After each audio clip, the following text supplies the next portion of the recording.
So, Bonnet was kind of a strange trip. I had first started really planning for a trip to the Bonnet Glacier in early 2021, and I was extremely excited. Bonnet is close to the Skokie area, which I have spent a lot of time in, but it's more remote, and so, me being me, I was drawn to Bonnet, since there is not much information on it.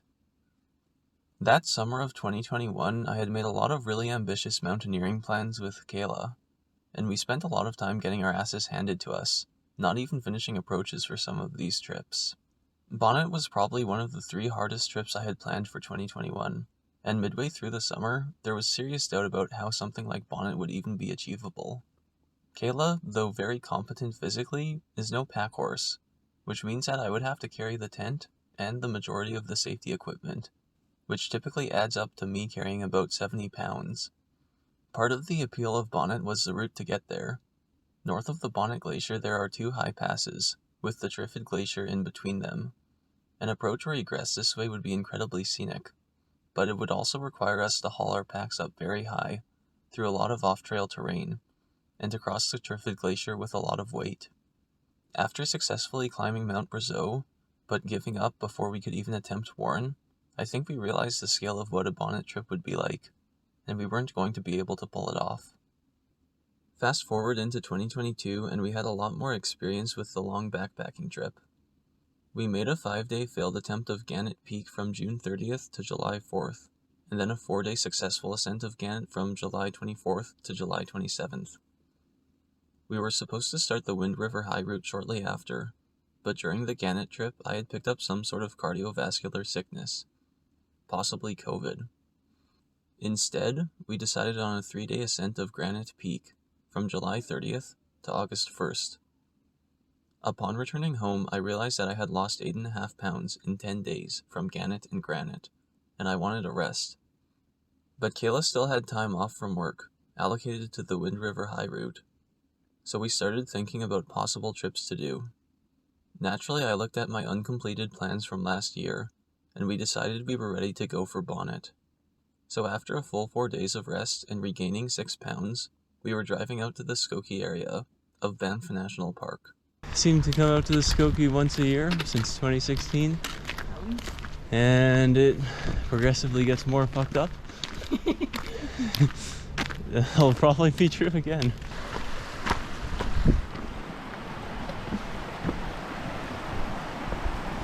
And then if we look to our left here, we will see Mount Temple. Be pretty nice.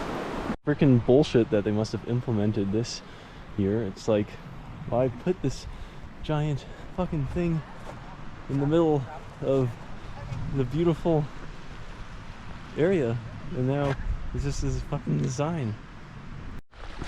Still on the way up to Boulder Pass. Okay, now you can see Temple much better. There's Ptarmigan Lake, Mount St. Bride, Mount Douglas, Fossil Mountain, Packers Pass Peak, Ptarmigan Peak. Still on the way around Ptarmigan Lake. And I guess, I don't even know if I did the date today. It's August 6th, 2022. Year 3 of the COVID, year 1 of the monkeypox. That small thing is tilted. That thing behind it is Lychnis. So we're gonna be in that valley. You can see the pass will have to go up. So got Lefroy and Victoria there. Oh, Baker Lake. That's a good look. The first day was mainly on trail, so we got a pretty late start on the chill walk into the Skokie area. The views were awesome as always, and passing through a few places that had outhouses was pretty nice as well. Once we passed Baker Lake, we made it into what I think is my favorite meadow in the Rockies, and we started heading off trail towards the northern side of Tilted Mountain, where we planned to camp for our first night. You can see Cyclone, Pipestone, and Pipestone Tower over there. Did those mountains in 2020. There is Ptarmigan Peak and the face that we climbed last year. Nice. It looks not easy. Stupid. Why would you ever think you should do that? It's said class 4, Kayla. It's said class 4. Okay. On the move again. Meadows are very good. Looks like the forest might be complicated. What? It is a waterfall. Ooh, that's a nice looking pool.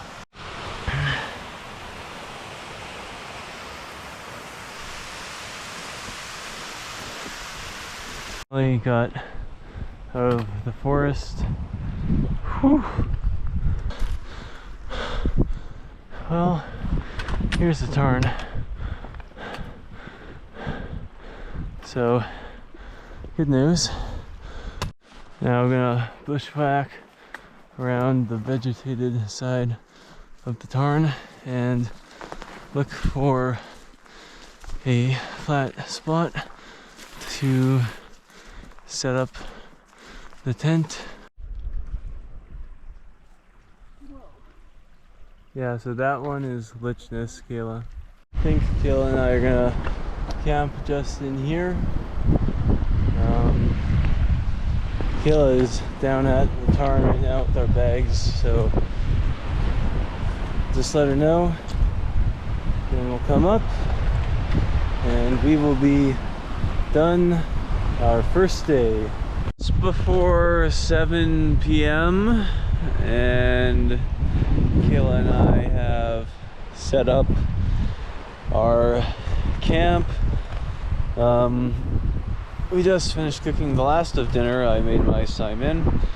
Now I'm gonna eat that and then we'll get ready for bed, clean up all this shit, probably fill up some more waters, and then watch Pooh's Grand Adventure.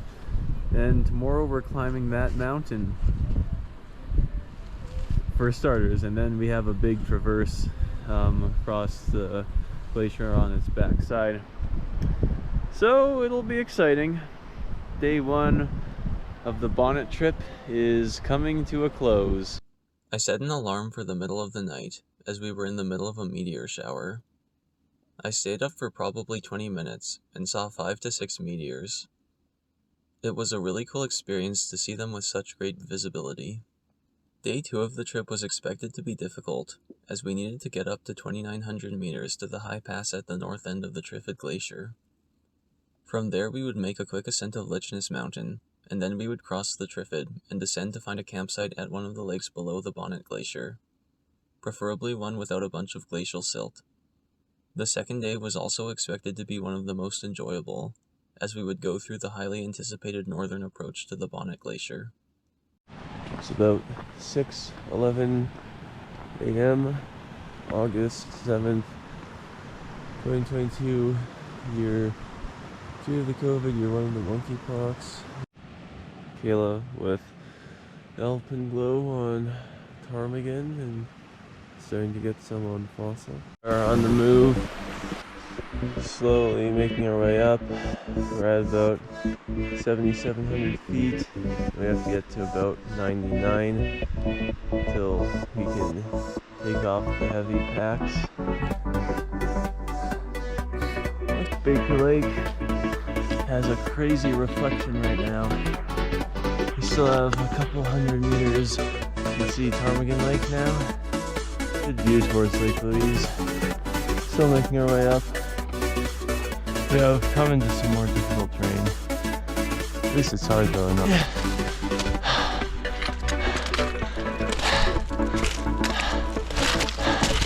Oh!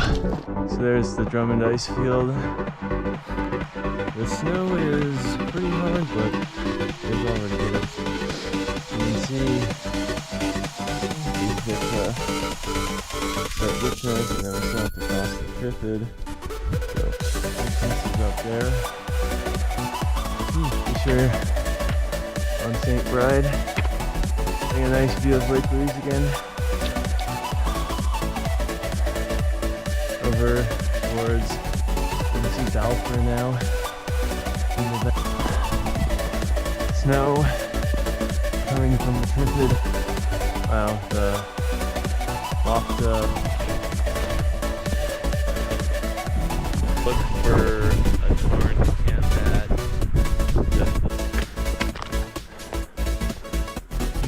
we're at just about 3,000 meters.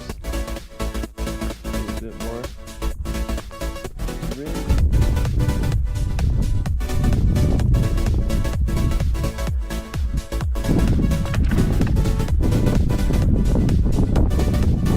Oh, it's nice ice over there. The summit of Lychnis.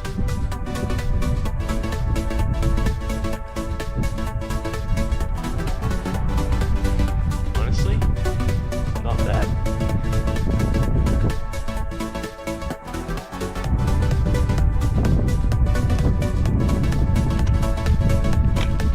Actually, not too bad.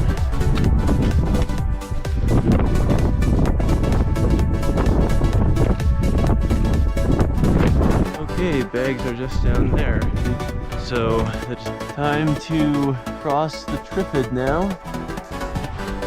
Oh, we're gonna have to see how it goes as we get further on.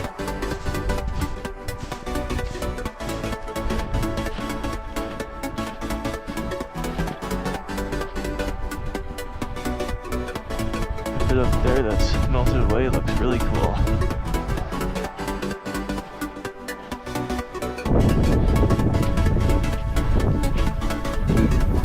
There, where the glacier starts to almost off the Trifid. Came from over there. And glacier. There's Bonnet, South Bonnet behind it.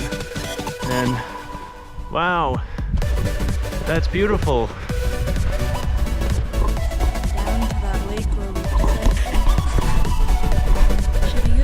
There are some really cool icebergs heading down. Trying to stay on the snow as much as possible. We're gonna end up on this large ramp thing there. Very close now. At least looking down. It's a bit past 3 p.m.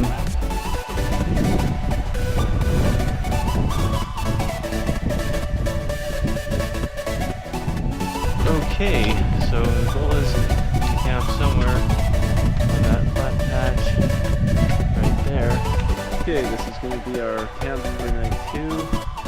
Very good because this lake has clean water and all the other lakes over there are actually lower down and they are fed by the glaciers, so they all have silty water, but this is from snowmelt in this bowl, I suppose. So we get good water. Hell yeah. It's a major win. The approach during the second day was in no way easy, but it was more incredible than I had imagined it would be as well. It is very likely that we were the first group in 15 years to cross the Trifid and set up camp where we did. It's so strange to be just 2 days into the wilderness and in a picturesque place where essentially nobody goes. You're out there in your own slice of paradise, virtually untouched even by mountain folk, and that's really what pushed me to do Bonnet in the first place. And day 3 would bring us to the other reason to do Bonnet, the act of climbing the mountains surrounding the Bonnet Glacier. 4:31 a.m. August 8th, 2022. Year 3 of the COVID, year 1 of the monkeypox. Kayla and I are ready to leave to go over there and do Bonnet and South Bonnet and Hickson. Oh, crossing outlet stream sucks pretty bad.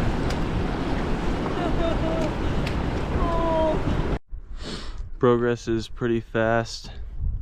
Been going about an hour. It's like 5:30. No, the sun isn't coming up anytime soon. Bonnet Glacier now. According to Mom and Dad. That isn't the case.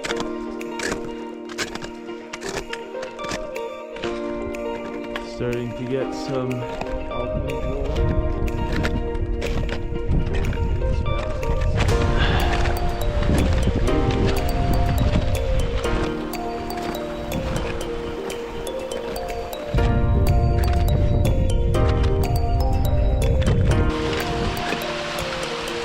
Cool.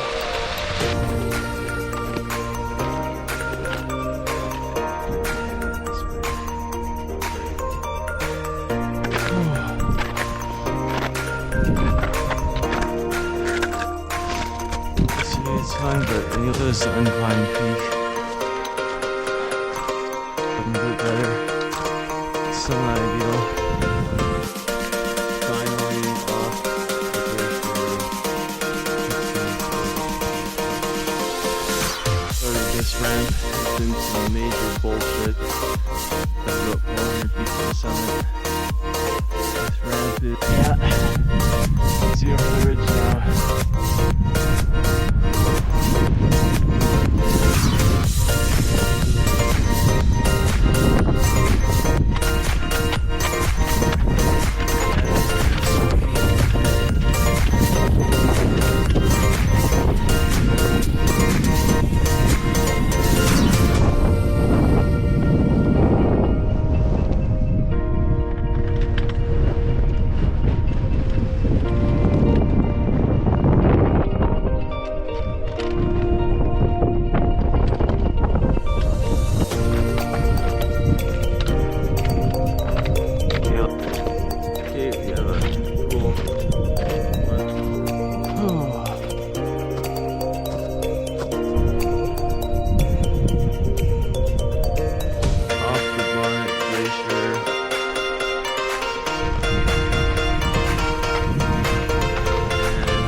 Front range stuff that nobody ever goes to. And then we get sawback stuff in here, and you can see Mount Assiniboine way in the distance over there. And I assume that big one must be Mount Ball.